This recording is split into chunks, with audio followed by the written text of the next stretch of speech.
Hello guys, it's Double DD here, and today I'm going to be telling you about Sabotage, a new game mode and MCPVP. You start off on a small lobby and you may notice that there's a book in your inventory.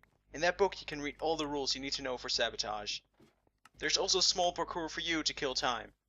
But most importantly, you can vote for the map you next want to play in. There are 3 options. 2 of those are specific maps and 1 of those is the random option, which means that a random map is selected from the entire map rotation. The map with the most votes wins. After being spawned into a map, you have 30 seconds of invincibility. You can just walk around the map and do whatever you want, but I highly recommend you look for chests. Right-clicking a chest will automatically give you what's inside, and inside the chests are weapons, so it's very handy. You can either find a wooden sword, iron sword, or stone sword. You can find bow and arrows, you can find leather armor, or even TNT. But an iron sword, leather armor, and TNT are very rare, so you will not find them very often. If you find an ender chest, make sure to right click it fast, because ender chests almost always contain very rare loot. Before telling you about the different player types, I'm going to tell you about the tester. The tester is a small building which every single map has. It should be pretty easy to spot. It's a machine that can determine whether you're a saboteur or not. Near or on every tester are 2 white wool blocks. Whenever someone tests and gets out, the wool will either turn red or green. Green means that you're innocent or the detective, and red means that you're a saboteur.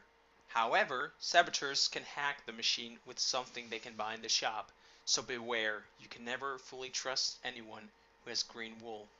People will often pressure others to get to the tester and get themselves tested, because they do not trust the person. Testers are also often used as rally points for people to gather around.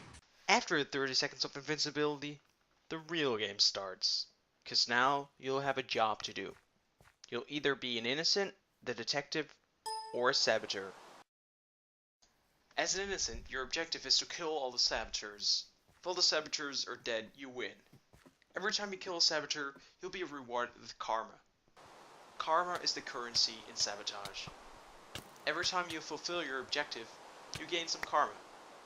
With karma you can buy several things in the shop, which is specified for each player type. The shop contents of the innocent are mostly based on defensive maneuvers. Also, as an innocent, you get a glass bottle in your inventory from the start of the game. The glass bottle is actually a magnifier. All you have to do is walk up real close to a person, right click them, and you see how much blood they have on them.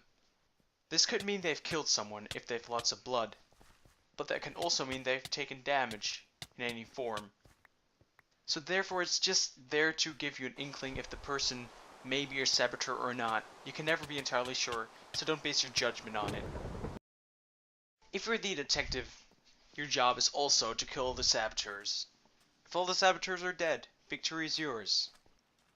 You are the only person from which innocents know 100% sure that you're not a saboteur. So innocents may cluster around you, and may even defend you. But that also makes you a high priority target for saboteurs, so beware of those. If you start as a detective, you get a pair of shears. Those are actually forceps. Every time a player dies, a dead body is spawned at the spot where they die. If you right click their dead body and wait a couple of seconds, you get an autopsy report, which means that you can find out if they were innocent or a saboteur.